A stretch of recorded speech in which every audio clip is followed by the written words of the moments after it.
Salut, c'est Yannick de chez Bourgeois Chevrolet. J'espérais. J'étais allé faire brûler des lampions à l'oratoire.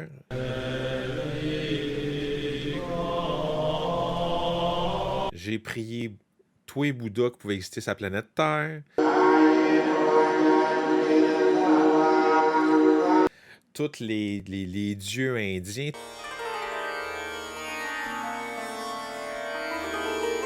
Tout ce que vous voulez. J'espérais vraiment de ne pas faire un quatrième vidéo sur le rappel des batteries. Mais on dirait que la réalité m'a rattrapé. Voici rappel des batteries des boats, quatrième partie.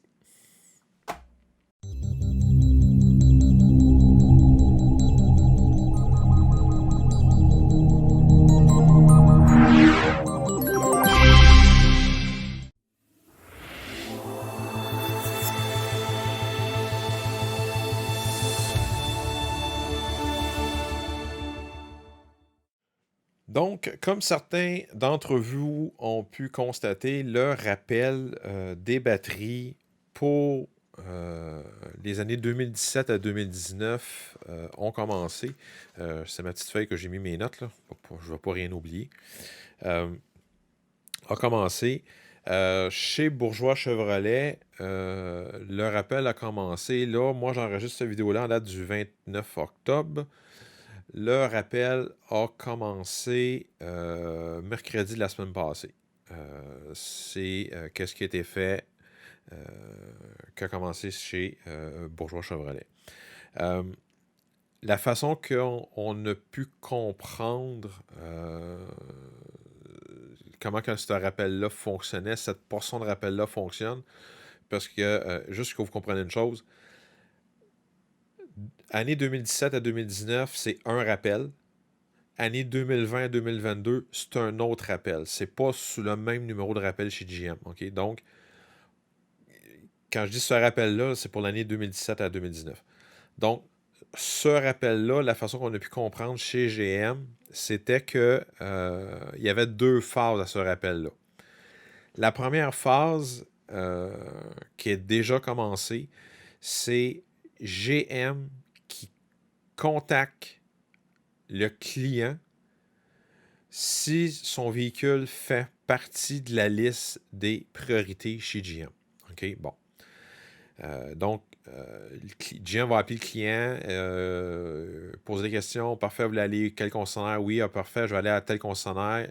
GM va s'occuper au complet de A à Z de commander la batterie pour ce concessionnaire-là, le rendez-vous, etc. Donc, ça, c'est la première phase. La deuxième phase de ce rappel-là, c'est que il y a des clients qui vont commencer à recevoir une deuxième lettre du rappel, les invitant à contacter leur concessionnaire pour que le concessionnaire puisse faire le rappel. OK? Bon. Je sais que cette portion de rappel-là est déjà commencée parce que j'ai vu des clients m'ont dit Yannick, j'ai reçu une lettre, etc. OK? Bon.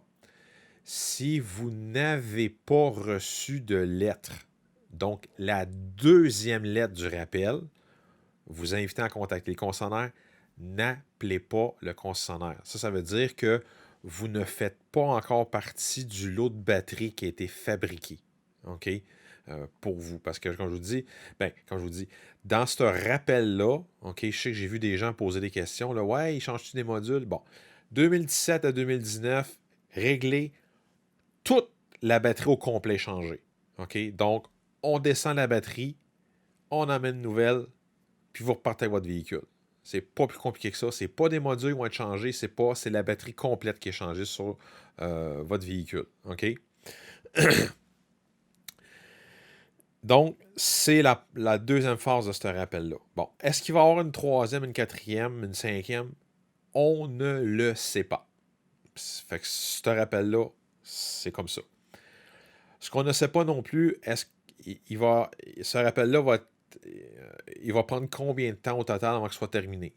OK? Est-ce que c'est. C'est sûr, c'est pas 2 semaines, là, on s'entend toutes, là. Ça va être plusieurs mois. OK? Fait que c'est pour cette portion de ce rappel-là.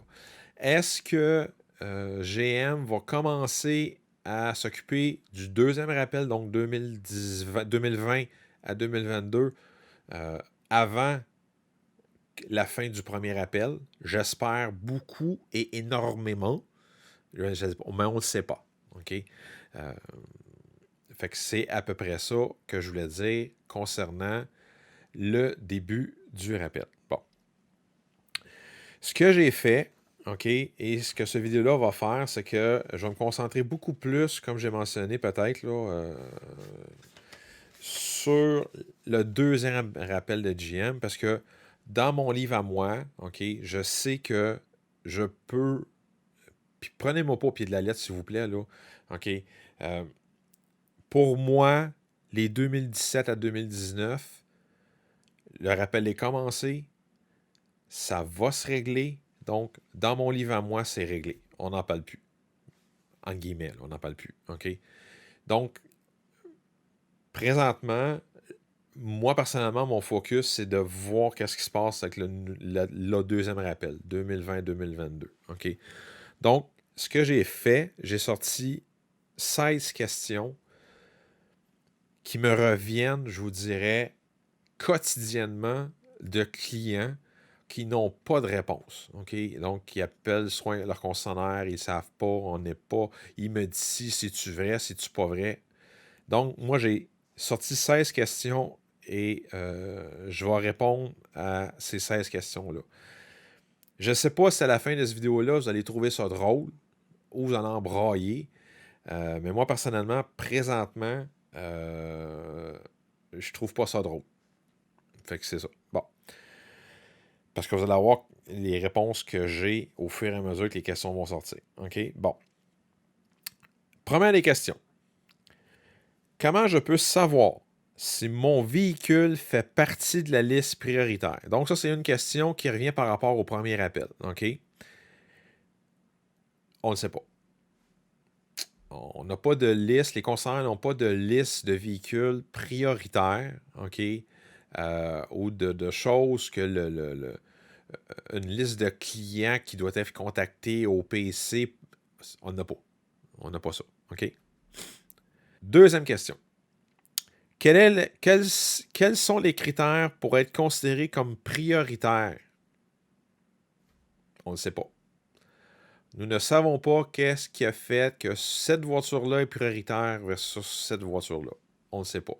C'est sûr que peut-être que GM, de leur côté, ont une liste par rapport, ils sont aperçus qu'entre tel numéro de série et tel numéro de série, le problème était beaucoup plus présent. Ça se peut, mais comme je disais, les concernés n'ont pas de liste à savoir qu'est-ce que un et l'autre fait que lui est prioritaire et lui, il l'est pas. OK? Bon. Troisième question. Qu'est-ce que GM fait avec les anciennes batteries? Bon. Ça, c'est une question qui revient beaucoup plus du côté écologique. Qu'est-ce qu'ils vont faire? OK? Honnêtement, je ne sais pas. OK? C'est sûr que plus de 95% d'une batterie d'un véhicule électrique est recyclable. C'est sûr que d'un côté, les batteries vont être recyclées. Est-ce que les bonnes pièces vont être gardées pour refaire d'autres batteries? On ne sait pas. Je ne peux pas vous répondre. Mais c'est sûr, d'une façon ou d'une autre, les batteries vont être recyclées. Ça, c'est garanti à ça. Dites-vous une chose que si, je vous donne un exemple, il prendrait toute l'enveloppe, le casing de la batterie et garderait le casing, mettrait des nouveaux modules avec des nouvelles cellules dedans au complet, puis la remettrait dans un nouveau véhicule. Ça reste que c'est une batterie qui est flambant neuve parce que c'est pas le casing qui fait la batterie, c'est tout le reste. OK? Fait que c'est ça que ça donne par rapport à tout ça. Juste aussi une autre parenthèse que j'ai oublié de vous mentionner tantôt, mentionnant que toutes les 2017 à 2019 avaient toutes des nouvelles batteries. C'est vrai.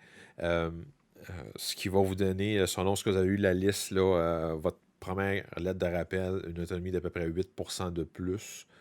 Ce qu'on a pu voir à date, c'est que les batteries seraient des 64 kW.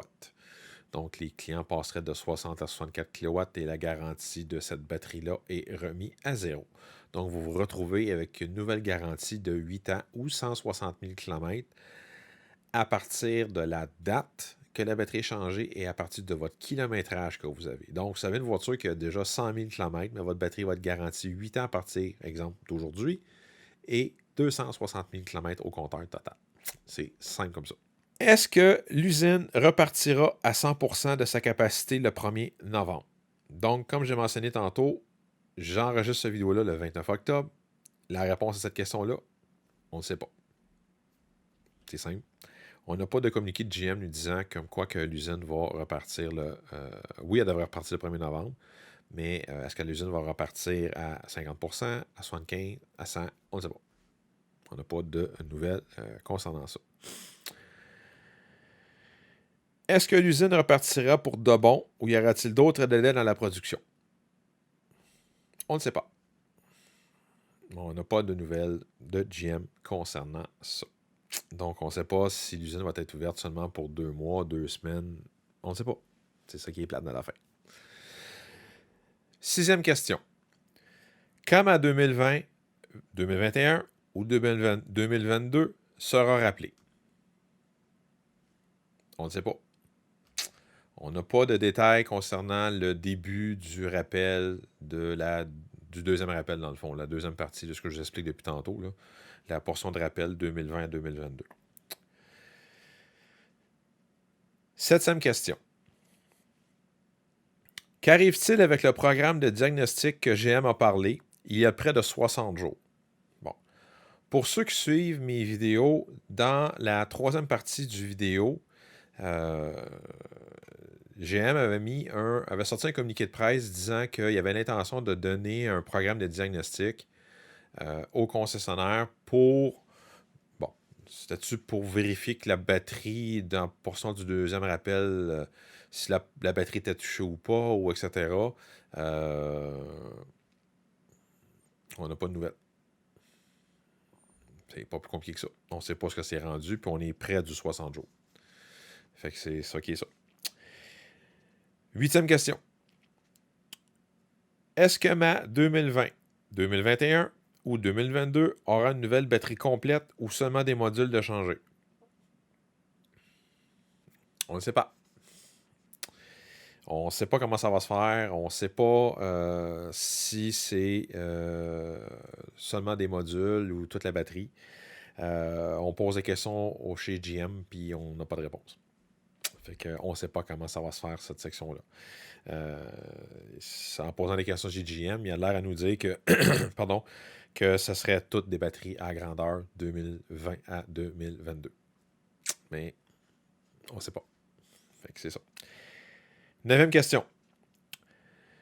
Quand ma 2022, qui est dans la cour du concessionnaire, me sera livrée? Devinez quoi? On ne sait pas. Comme je l'ai dit, tout à rapport, on n'a aucune nouvelle de la part de GM pour savoir quand est-ce que ça va commencer, comment ça va se faire, etc. Donc, on ne sait pas quand est-ce que ça va arriver, quand est-ce que ça va se faire. 10e question. Qu'arrivera-t-il avec ma commande qui a été construite et qui est sur le transport? Quand me sera-t-elle livrée? On ne sait pas. Pas compliqué, hein? Il y a à peu près 3 semaines, les concessionnaires ont commencé à recevoir des factures. Normalement, quand les concessionnaires reçoivent des factures d'un véhicule X, la facture d'un véhicule X, c'est que le véhicule est sur le transport et sur le point d'arriver en concession. Après vérification, les véhicules qu'on avait reçus, les factures, les véhicules n'avaient pas bougé du transport encore. Peut-être qu'ils s'en viennent, peut-être que le système de commande est un peu en retard. Comme je dis, on ne peut pas savoir. Par contre, moi j'ai vérifié le numéro de série des véhicules qu'on avait reçus les factures et il y avait un numéro de rappel qui était sorti nous disant que c'était un arrêt de livraison. Fait qu'on ne peut pas livrer l'auto. Fait que même si on reçoit l'auto en inventaire, on ne pourra pas livrer. Parce que ça fait partie de la deuxième campagne de rappel, mais on ne sait pas quand est-ce que ça va commencer.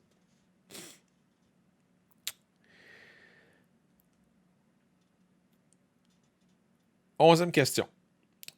Mon véhicule devait être construit dans la semaine du 23 août, 30 août. Pourquoi mon concessionnaire ne peut pas me donner une nouvelle date de construction? Bon.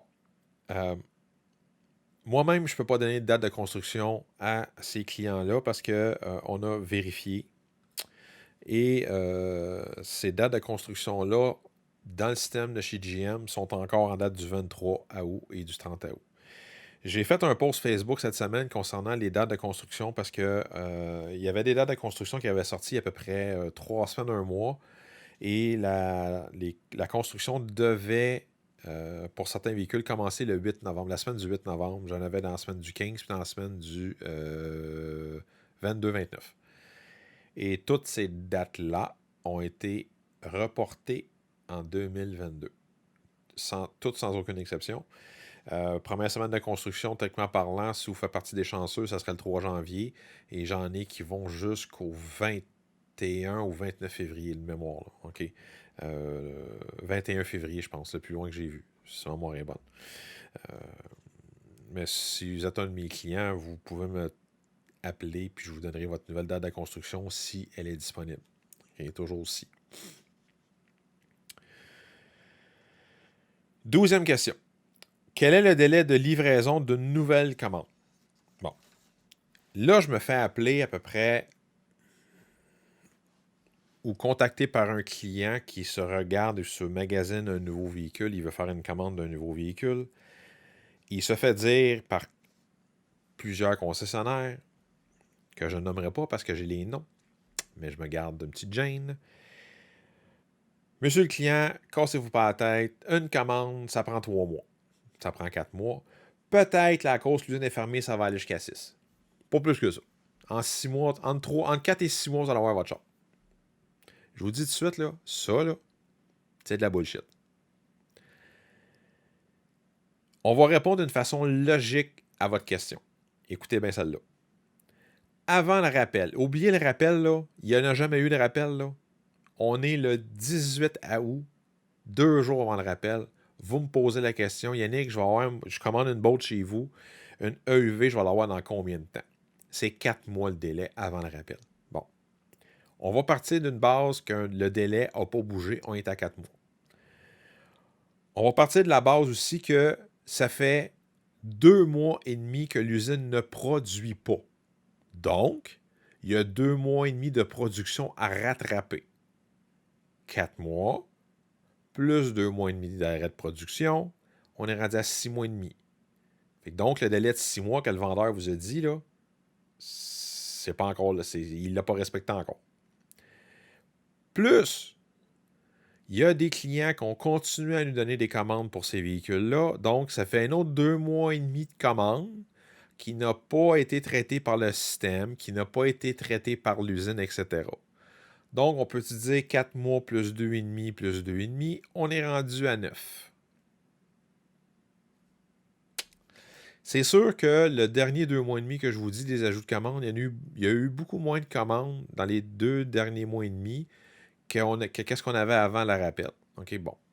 Est-ce que ça va prendre 2 mois et demi? Peut-être pas. Peut-être prendre un petit peu moins.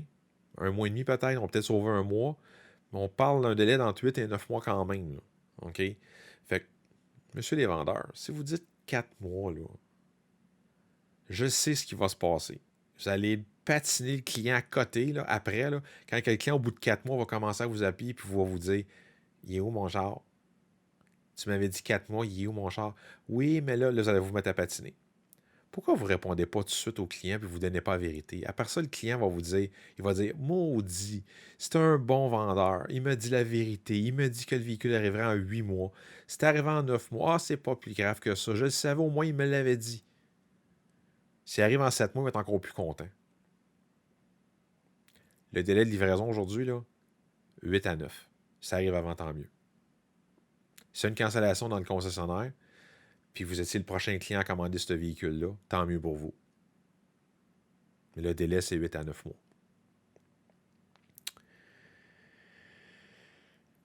13e question. Si le concessionnaire livre ma voiture après le 31 décembre, est-ce que j'aurai toujours droit à l'installation payée par GM? OK? Bon. Si vous ne le savez pas, là, OK, GM, à la livraison d'une Boat 2022, payait l'installation d'une borne de recharge chez le client jusqu'en concurrence de 1 500 $. J'ai une vidéo qui parle spécifiquement de ça. Et ce programme-là a une date de fin qui est le 31 décembre 2021. Bon. Tous les programmes chez GM, les programmes qui sont à long terme, okay, qui durent une année complète, tous les programmes ont une date de fin de programme qui date toujours de la dernière journée de l'année. Donc, si pour GM, la dernière journée de l'année, cette année-là, c'est le 31 décembre, sur la lettre du siège social qui explique aux concessionnaires le rappel, pas le rappel, le programme, ils vont marquer date de fin 31 décembre. Des fois, ça peut être le 2 janvier. Bon, pourquoi c'est le 31, c'est le 2, mais quand je vous dis, là, cette année, c'est le 31. OK? Comme je l'ai dit, tous les programmes à long terme sont passés sont comme ça. Normalement, un programme à long terme est toujours remis l'année suivante. Par exemple, si on prend le programme des points Visa de JM, il est reporté à tous les ans. Si on prend le programme de rabais des héros, le rabais des héros a été modifié l'an passé, si on va être bon, ou en 2019, en incluant tout ce qui s'appelle, en 2020, qui a été modifié, en incluant tout ce qui s'appelait infirmière, préposé bénéficiaire, médecin, etc., tout professionnel de la santé et les premiers répondants. Ce programme-là devait prendre fin, selon la lettre du siège social, le 31 décembre 2020. Il a été reporté. Ce qu'on a pu comprendre quand GM a annoncé ce programme-là, okay, donc le programme de l'installation de la borne ou le programme de l'ouverture du compte Flow, que ce programme-là était là pour rester. Donc, ce serait un programme à long terme. GM s'en va vers l'électrification des transports, même s'il y a beaucoup de gens qui sont des détracteurs de GM pensent le contraire. GM s'en va là. OK? Donc, pour eux autres, c'est un programme qui va être là et qui va rester.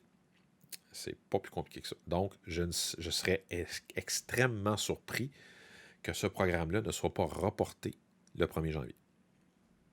Donc, on peut dire, il va être encore là. 14e question. Quand la production des 2023 va commencer? On ne sait pas. Bon, la raison pourquoi on ne le sait pas, c'est que dans l'année, les concessionnaires reçoivent un calendrier un calendrier de production. Donc, ils vont nous dire, bon, vous avez jusqu'à les voitures on va commander les voitures jusqu'à telle date, la production de telle année va arrêter telle date, puis la nouvelle année va commencer telle date. OK? Ce calendrier-là n'est pas encore disponible pour la boîte. Fait que c'est ça c'est ce qu'on ne peut pas répondre à cette question-là. OK. 15e question. Est-ce que le prix de ma commande de 2022 sera respecté par GM advenant que je reçoive une 2023? Bon.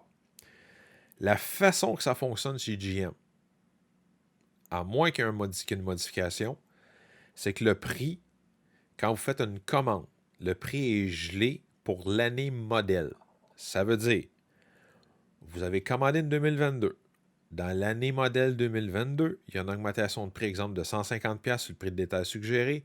Vous ne subirez pas l'augmentation de prix. Ça, c'est la première des choses. Quand l'année modèle change, ça ne s'applique plus. Ça veut dire que vous avez commandé une 2022.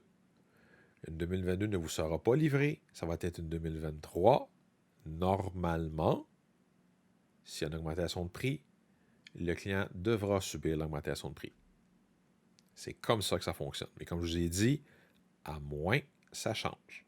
L'autre chose, je ne vois pas pourquoi, OK, GM augmenterait le prix de la voiture, surtout quand ils savent que présentement, avant tout ce rappel-là, en bon français, il venait de faire un coup de circuit. Le prix était bon, la voiture était bonne, tout est bon. La voiture est encore bonne. Mais comme je dis, en bon français, il y a eu une roche dans le soulier et la roche venait de LG et non de GM. Ça, c'est une affaire qu'il faut trop rappeler dans ce rappel-là parce que tous les gens sont en train de taper sa tête à GM et c'est pas GM le problème, c'est LG le problème. Fermeture de la parenthèse. 16e et dernière question. Est-ce que le montant des subventions sera respecté si ma commande arrivait après un changement dans les programmes? Vous devez faire la distinction entre GM et les gouvernements, ou le constructeur et les gouvernements. Les constructeurs ne contrôlent pas les programmes du gouvernement. Les programmes du gouvernement fonctionnent toujours de la même façon. C'est tout le temps, tout le temps, tout le temps, la date de prise de possession de votre véhicule qui fait foi de tout. Donc, la date sur votre contrat de vente, la date de l'immatriculation qui fait foi de tout. Donc, ça veut dire que si, advenant un changement de programme, le gouvernement dirait le programme va changer, exemple, le 1er juin 2022 et que le concessionnaire vous livre le véhicule après cette date-là, vous n'aurez pas le choix d'aller avec le nouveau programme. C'est comme ça fonctionne. OK? Ça a été exactement le même cas quand Doug Ford en Ontario a éliminé le programme provincial. Il est arrivé et il a dit d'ici 2 mois, le programme n'existera plus. Je pense qu'il a mis une période de grâce d'1 mois de plus pour vous dire OK, toutes les commandes, vous avez jusqu'au mettons, au 1er octobre pour livrer votre véhicule, mais le programme va arrêter le telle date. Donc, si vous avez une voiture en inventaire, il faut vous la livrer avant. En tout cas, je ne me souviens plus trop c'était quoi les programmes, mais il y avait une date limite, puis après ça, c'était terminé. C'est une des raisons pour que le Québec s'est ramassé avec un paquet de boats 2019 parce que les Ontariens n'achetaient plus. C'est pas plus compliqué que ça. C'est simple de même. Fait que c'est qu'est-ce qui est par rapport à la subvention et le programme. Moi, personnellement, j'ai pas vraiment de crainte parce que au niveau du gouvernement provincial, M. Legault a de l'air d'avoir compris que l'électrification des transports au Québec, c'est une très bonne chose, surtout avec Hydro-Québec. Donc, je serais énormément surpris que les subventions disparaissent. Il y avait déjà annoncé que les subventions seraient là jusqu'en 2026, mais est-ce que les subventions vont être dans le même format qu'on connaît actuellement? Ça, on ne le sait pas. Mais comme je vous dis, je serais bien surpris que les subventions disparaissent. Est-ce que les modalités des subventions vont changer? Ça, c'est fort possible. Donc, ça se peut qu'il y ait certains modèles qui vont vous dire ce véhicule-là n'est plus admissible à une subvention. Donc, tout ce qui s'appelle hybride peut-être, je dis, je ne sais pas, hybride branchable vont peut-être vous dire non, ça ne fonctionne plus, vous n'avez plus le droit à ça. Donc, c'est qu'est-ce qui serait qu'un rapport par rapport aux subventions. Mais comme je l'ai dit, M. Legault a l'air à comprendre que c'était bien important. Fait que les subventions disparaissent l'année prochaine, je ne penserais pas. OK? Pour ce qui est du gouvernement fédéral, je ne pense pas non plus que les subventions vont disparaître, surtout que il y a M. Trudeau a nommé Stephen Guilbeault, l'ancien environnementaliste, ministre de l'Environnement. Fait que je ne pense pas que les subventions vont disparaître. Est-ce que les modalités des subventions peuvent changer? Oui. J'aurais tendance à croire que oui aussi. Okay? Mais je ne pense pas que ça va disparaître. Fait que c'est mon opinion. Fait que c'était les 16 questions qui me revenaient tout le temps. Puis comme je l'ai dit au début du vidéo, je ne sais pas si vous allez rire ou en pleurer, parce que on ne sait pas. Fait que c'est ça. Moi, sur ça, je vais vous quitter. Je pourrais vous dire, j'espère de ne pas faire une 5e partie, mais je pense qu'il va y avoir une 5e partie dans toute cette saga-là du rappel des batteries. Fait que, dernière chose avant de vous quitter, je sais que j'ai des clients qui m'ont posé la question dernièrement à savoir comment avoir une notification quand je mettais une nouvelle vidéo en ligne. C'est pas vraiment compliqué. Vous avez juste à avoir un compte pas Facebook, YouTube. Ouvrir un compte YouTube, ça ne coûte rien. Il n'y a pas de frais pour ça. Vous vous abonnez à ma chaîne. Donc, le petit bouton en bas là, qui est ce bord-là, en bas ici, des voitures électriques. Vous cliquez dessus. Vous vous abonnez à ma chaîne. Et vous allez voir, il y a une petite cloche quelque part. Là, vous cliquez dessus, ça va vous donner une notification. Fait que quand je vais mettre un nouveau vidéo en ligne, vous allez recevoir une notification pour vous dire que j'ai mis une nouvelle vidéo en ligne. Fait que c'est pas plus compliqué que ça pour ça. Fait que moi, je vous quitte. À la prochaine. Et comment je pourrais vous dire ça? On ne sait pas. Bye.